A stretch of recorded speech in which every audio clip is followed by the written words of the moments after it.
Good evening, अस्सलाम वालेकुम। कैसे हैं आप लोग? उम्मीद करता हूँ आप लोग खैरियत से होंगे। चलिए, आज हम लोग बच्चों पढ़ाई की शुरुआत करते हैं और समझते हैं केपी और केसी में क्या संबंध है, केपी और केसी में क्या रिलेशन है। इसके बीच संबंधों के विषय में आज हम समझेंगे। लेकिन इससे पहले आपने अभी तक अगर हमारा चैनल सब्सक्राइब नहीं किया है आपने, तो सब्सक्राइब जरूर कीजिए और हाँ, बेल आइकन दबाना ना भूलें ताकि सबसे पहले नोटिफिकेशन आप तक पहुंचे।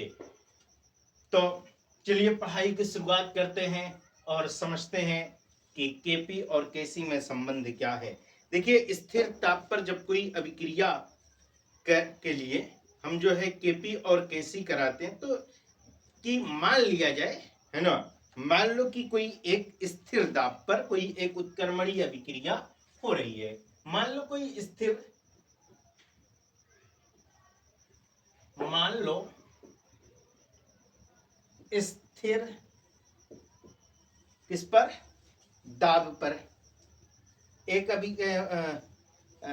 स्थिर ताप पर एक अभिक्रिया कोई हो रही है, जो समांगीय, जो गैसीय समांगी अभिक्रिया है वह हो रही है। तो मान लो कि स्थिर ताप पर एक अभिक्रिया है, रिएक्शन है, अभिक्रिया है आपकी, क्या रिएक्शन है आपका, क्या अभिक्रिया है, A B, A plus B उत्क्रमणीय का चिन्ह, सी प्लस डी।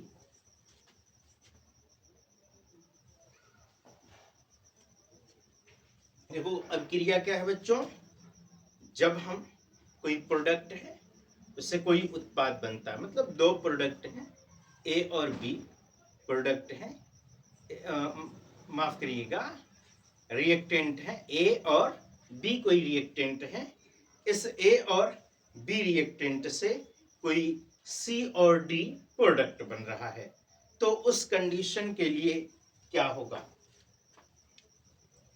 तो अभिक्रिया होगी आपकी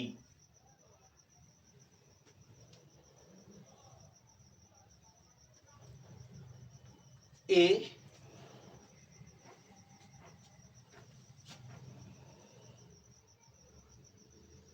ये गैस है, प्लस बी गैस कर्मणीय का चिन्ह,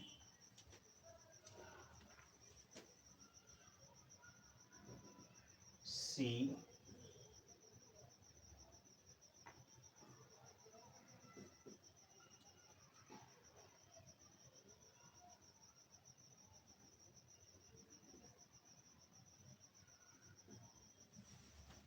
ये अभिक्रिया है आपकी। तो इस अभिक्रिया के लिए आंशिक दाब के रूप में अभिक्रिया के साम्य व्यंजक जो होता है, अभिक्रिया के साम्य व्यंजक हो जाएगा आपका। तो आंशिक दाबों के लिए रिएक्शन क्या होगा? आंशिक दाब के लिए रिएक्शन क्या होगा?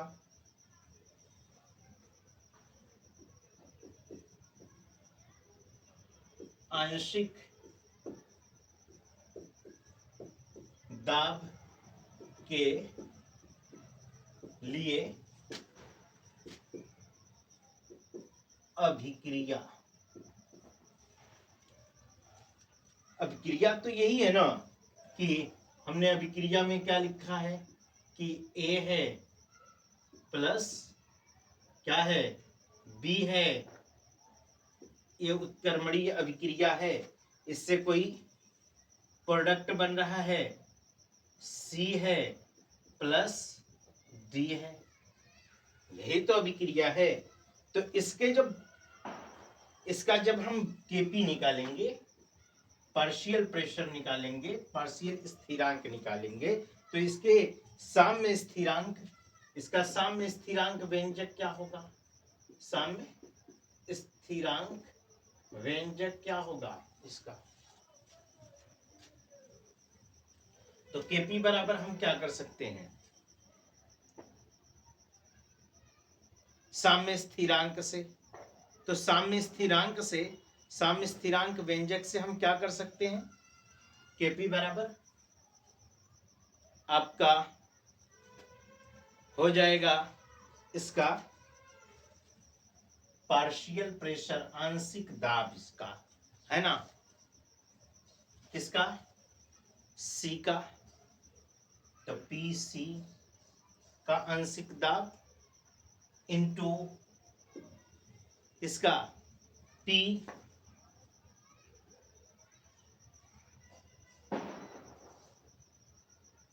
पी डी बाय ए, पार्शियल प्रेशर ए का,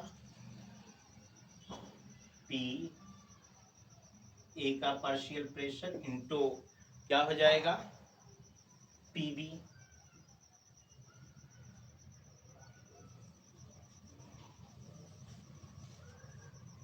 इसको हम मान लेते हैं इक्वेशन नंबर 1। अब जो है मोलर सांद्रताओं के रूप में, मोलर सांद्रताओं के रूप में अभिक्रिया का साम्य स्थिरांक व्यंजक। तो मोलर सांद्रताओं के रूप में, मोलर सांद्रताओं के रूप में अभिक्रिया का साम्य स्थिरांक व्यंजक, अभिक्रिया का साम्य स्थिरांक व्यंजक। अभिक्रिया का साम्य स्थिरांक व्यंजक क्या होगा? तो अभिक्रिया का साम्य स्थिरांक व्यंजक हो जाएगा आपका केसी बराबर, केसी बराबर क्या हो जाएगा आपका?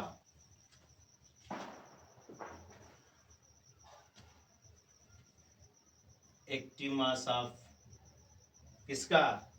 सी का, active mass of C into active mass of D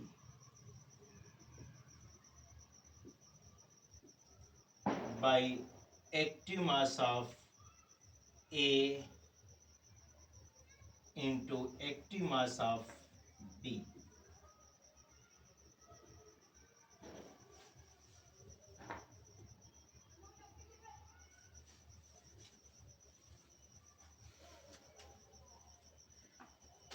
इसको हम इक्वेशन नंबर 2 मान लेते हैं, समीकरण नंबर 2 मान लेते हैं। और आदर्श समीकरण जो है, आदर्श समीकरण नियमानुसार आपका होता क्या है? आदर्श समीकरण नियमानुसार, जो आपने पीछे पढ़ा है, नियमानुसार आदर्श समीकरण नियमानुसार होता है P बराबर आपका क्या होता है? N by V R T, N by V R T. तो इसी से आदर्श समीकरण नियमानुसार से ही हम क्या करेंगे? समझेंगे। तो गैस का दाब बराबर होगा आपका, क्योंकि ये गैस के लिए मैं बात कर रहा हूं, तो गैस का दाब बराबर, गैस का दाब ये बराबर आपका हो जाएगा, गैस का दाब बराबर आपका हो जाएगा पीसी। पीसी बराबर क्या हो जाएगा? CRT, active mass of CRT. ये साम्य स्थितियों पर है ना? किस पर है? साम्य स्थितियों पर। अच्छा, ये जो है साम्य स्थितियों पर देखो, गैस का दाब बराबर क्या होता है आदर्श गैस समीकरण नियमानुसार। तो गैस का दाब जो होता है, गैस का दाब यह बराबर आपका होता है गैस की मोलर सांद्रता इंटू आरटी। गैस की मोलर सांद्रता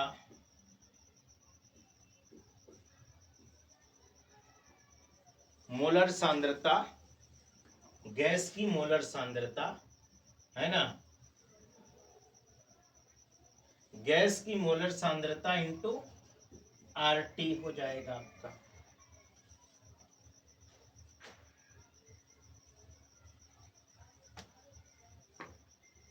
तब जो है इस तरह से क्या होगा, P बराबर आपका हो जाएगा C इंटू आर टी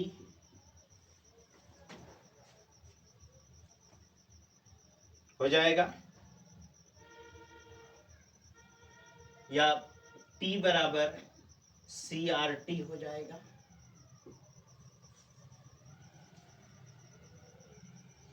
तो मोलरता बराबर आपका होता है क्या, मोलरता बराबर आपका होता है क्या, मोल बटा आयतन, मोल बटा आयतन।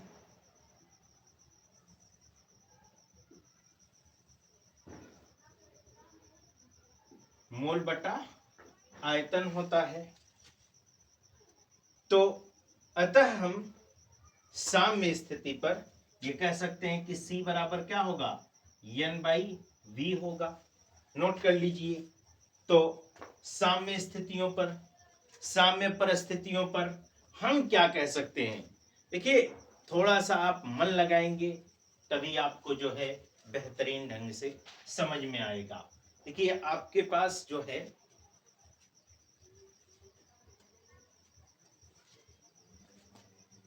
ये बहुत बढ़िया साधन है आपको पढ़ने का, ये आपको बहुत ही बेहतरीन ढंग से ये नोट कर लीजिए बच्चों, ताकि मैं इसे जो है डिलीट करके आगे चल सकूं। तो अब हम लोग इसके आगे बात करेंगे कि अब जो है इसके अलग अलग हम लोग, अतः जो है यहाँ पर मान जो निकल करके आया, अतः साम्य पर, अतः हम किस पर, साम्य अवस्थाओं पर बात करें तो साम्य अवस्थाओं पर गैस C का आंशिक दाब, यानी कि जो C का आंशिक दाब होगा, C का आंशिक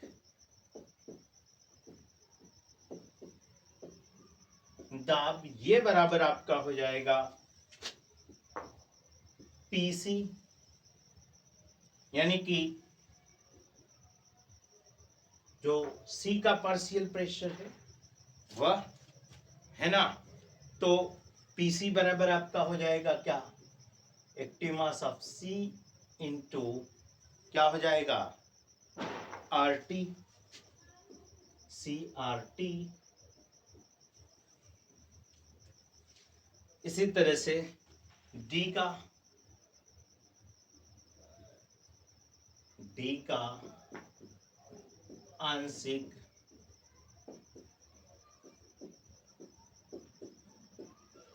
दाब बराबर PD बराबर DRT।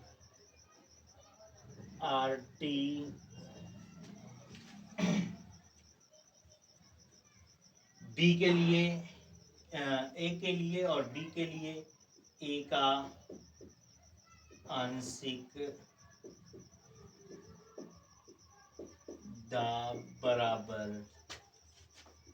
PA बराबर active mass of A into RT।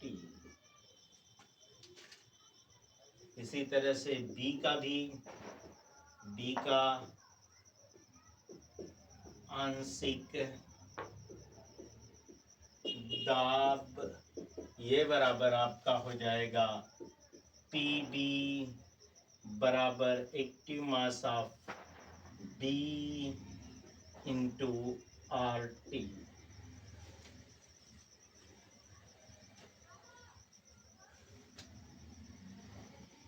तो अब जो है हम समीकरण एक जो है हमारा समीकरण नंबर 1 जो है यानी KP बराबर जो हमने निकाला था है ना, उसको रखेंगे। समीकरण 1 में पदार्थों के आंशिक दाब की जो मोलर सांद्रता है उसके मान को अगर हम रखें तो व्यंजक 1 को समीकरण 1 को इक्वेशन 1 को समीकरण 1 में पदार्थ के आंशिक मान रखने पर समीकरण 1 में पदार्थ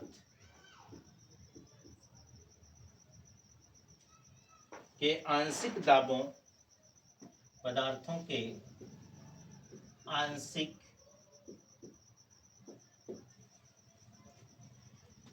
दाबों को मोलर सांद्रताओं आंशिक दाबों को molar सांद्रताओं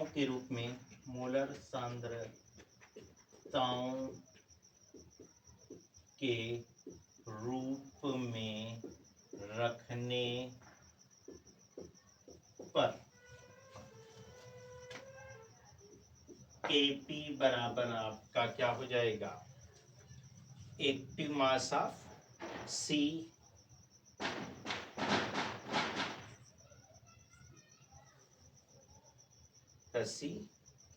RT into RT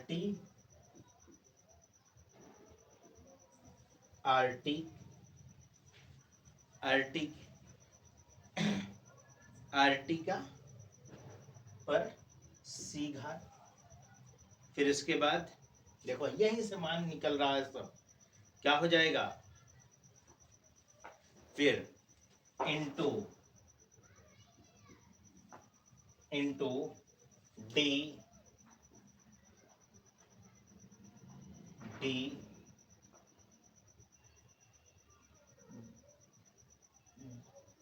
into D का active mass of D into RT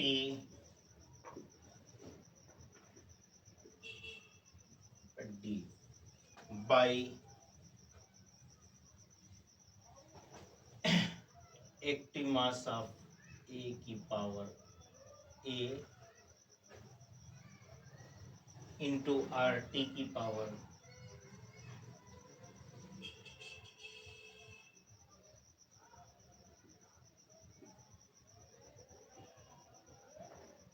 RT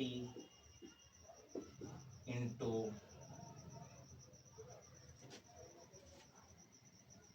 B RT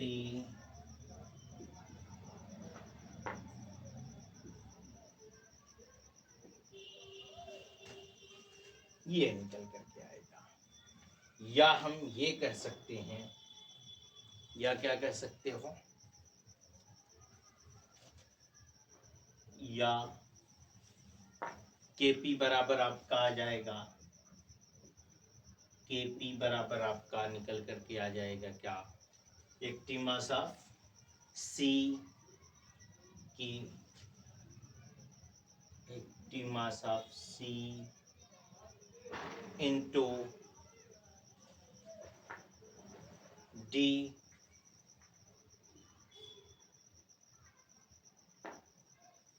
into D by into D by active mass of A into active mass of B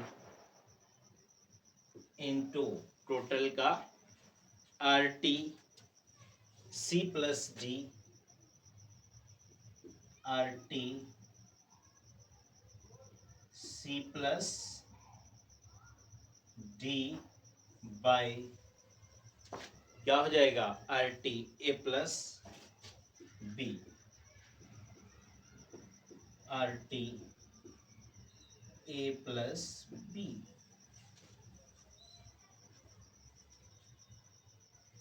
या ये ऐसे कर सकते हैं, या Kp बराबर क्या कर सकते हैं, या Kp बराबर क्या कर सकते हैं, सेम चीजें कर सकते हैं। Kp बराबर C के एक्टिव मास C A का ए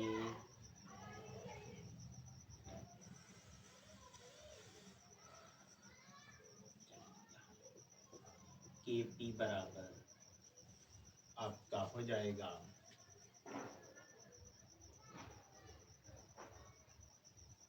एक्टिव मास ऑफ C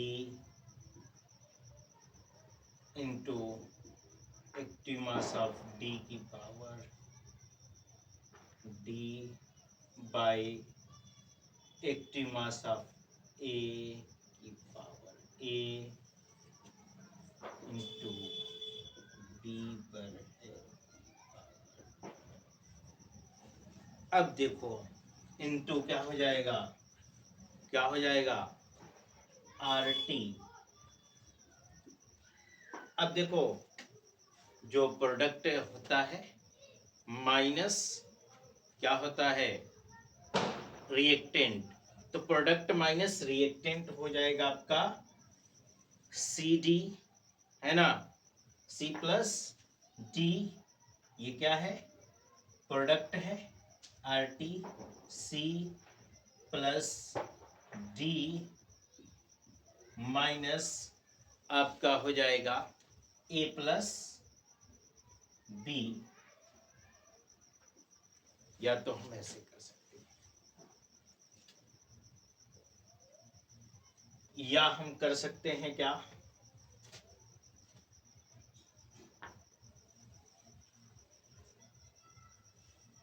या हम क्या कर सकते हैं, या हम ये कर सकते हैं कि Kp बराबर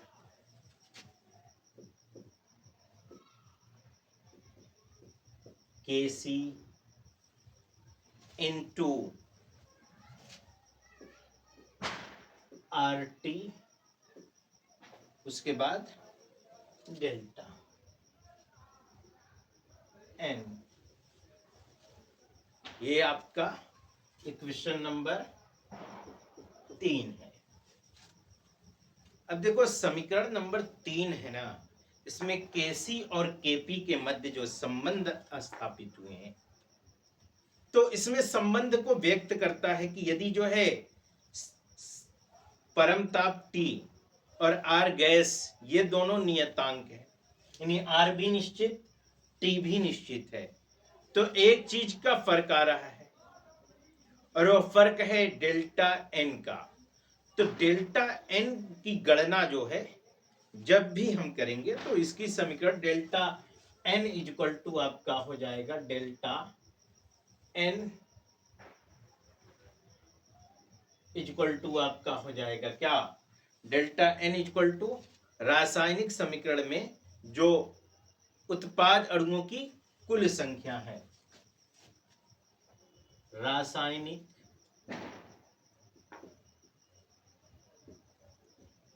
समीकरण में, रासायनिक समीकरण में गैसीय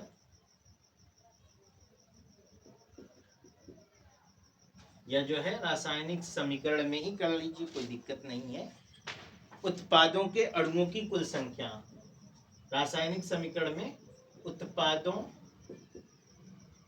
के अणुओं की कुल संख्या माइनस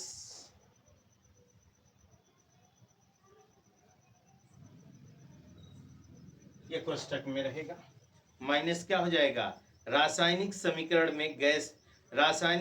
में अभिकारकों के अणुओं की कुल संख्या माइनस रासायनिक समीकरण में अभिकारकों के अणुओं की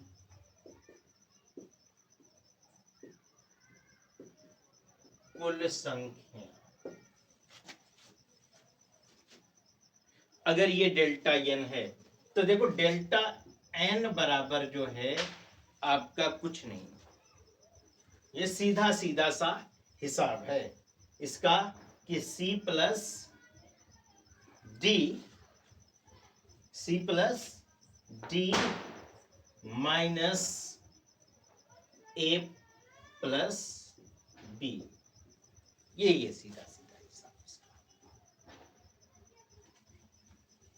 तो समीकरण 3 से अब यह स्पष्ट होता है, समीकरण नंबर 3 से स्पष्ट है कि क्या स्पष्ट है, डेल्टा n इक्वल टू अगर 0 है तो Kp बराबर क्या होगा, Kc होगा।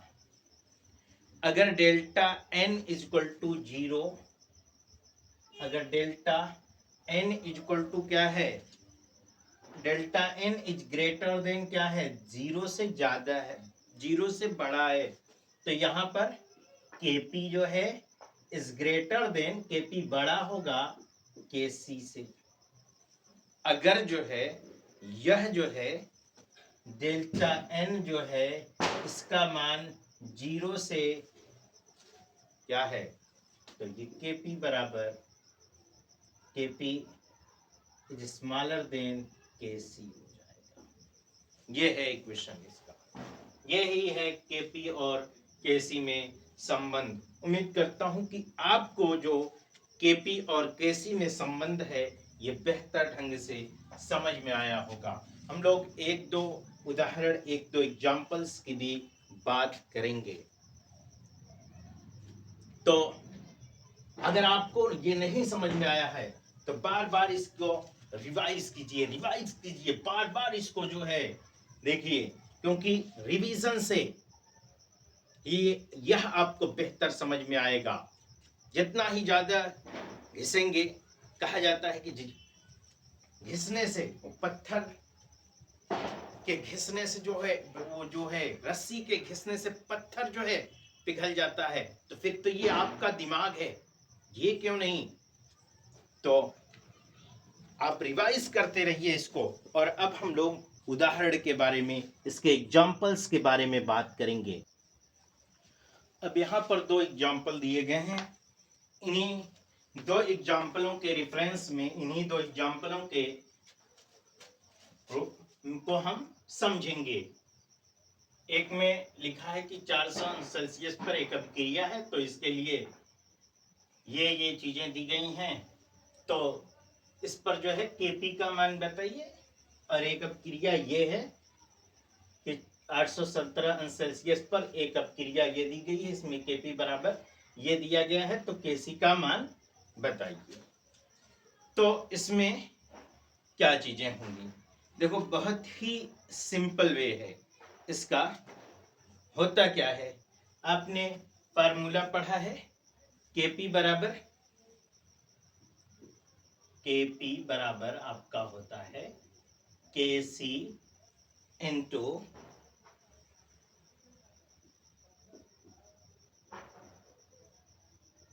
RT डेल्टा n, ये होता है। इसमें दिया गया है आपका Kc बराबर दिया गया है केसी बराबर क्या दिया गया है?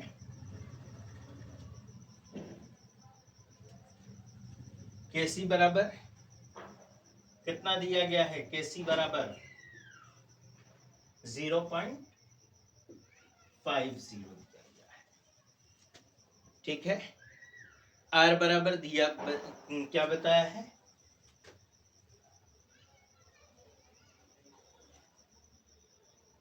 आर बराबर आपका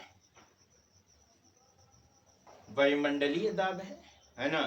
तो वायुमंडलीय डिग्री जो लीटर है इसका मान होता है 0.821 लीटर वायुमंडल डिग्री प्रति मोल होता है।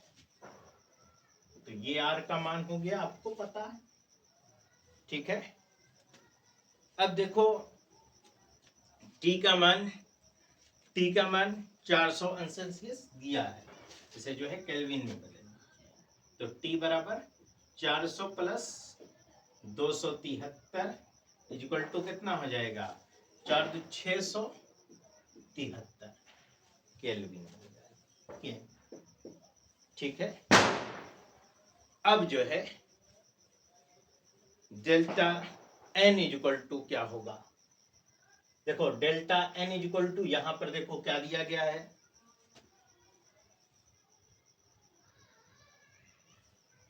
प्रोडक्ट में और रिएक्टेंट में क्या है? तो प्रोडक्ट में क्या है और रिएक्टेंट में क्या है? तो रिएक्टेंट में क्या है? 2 है, यही ना। और प्रोडक्ट में क्या है? 4 है, यही है ना। तो आपका हो जाएगा डेल्टा एन इक्वल टू कितना? 2 माइनस 4, ये बराबर होगा -2। तो केपी बराबर आपका क्या हो जाएगा? केपी बराबर आपका क्या हो जाएगा? देखो केपी बराबर होता क्या है? केसी। तो केसी का मान कितना है? केसी का मान कितना है? 0.50 है। कितना है? 0.50 है। और आर का मान कितना है? आर का मान 0.0821 है। 0.0821 है।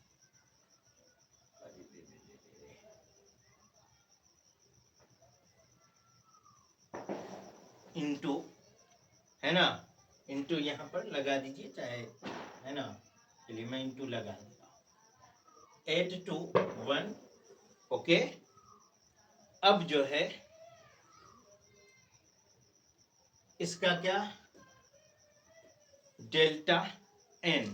तो डेल्टा एन का मान कितना है? -2। ये तो केपी बराबर आप क्या हो जाएगा? इसको काट दीजिए। तो केपी बराबर आपका निकल करके आ जाएगा, जब इसे काटेंगे तो फिर क्या निकल करके आएगा? 1.6 केपी बराबर आपका हो जाएगा 1.64 इंटू 10 टू दी पावर कितना? -4। ये आपका आंसर हो जाएगा।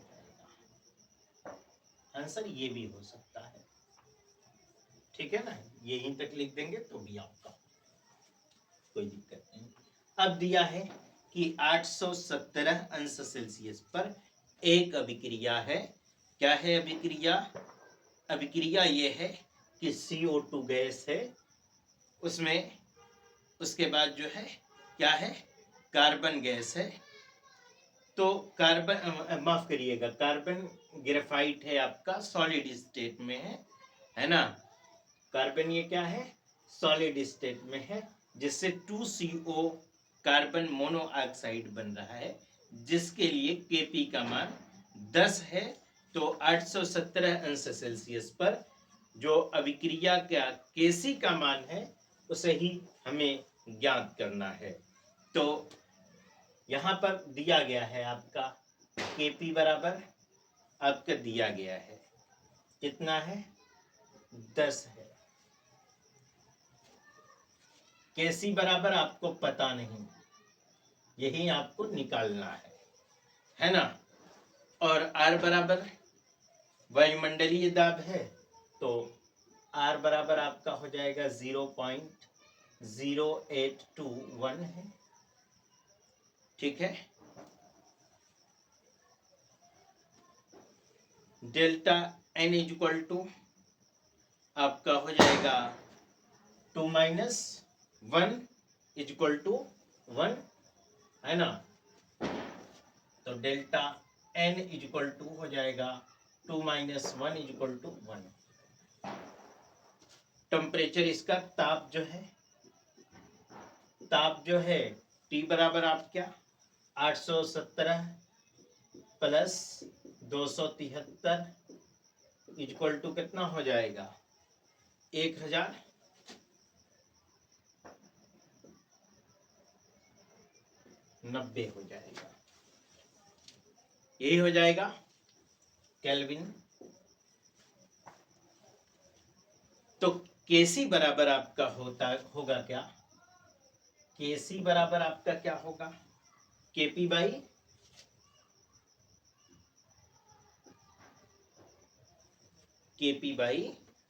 RT delta N। बस इसी फार्मूले पर रख दीजिए। तो Kc बराबर आपका हो जाएगा क्या 10 बाई कितना मान दिया गया है R का 0.0821 इंटू क्या 0.0821 इंटू कितना है T का मान, टेम्परेचर कितना है 1090।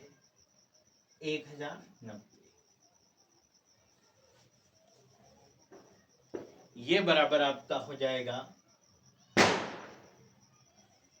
और इस पर डेल्टा N एक है तो एक लिखिए, चाहे रहने दीजिए, कोई दिक्कत नहीं। ये बराबर आपका हो जाएगा 0.11 मोल प्रति लीटर इसकी सांद्रता मोल।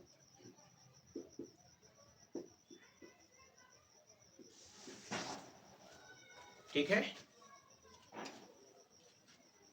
तो ये जो है आपके क्या हो गया Kp और Kc में संबंध हो गया।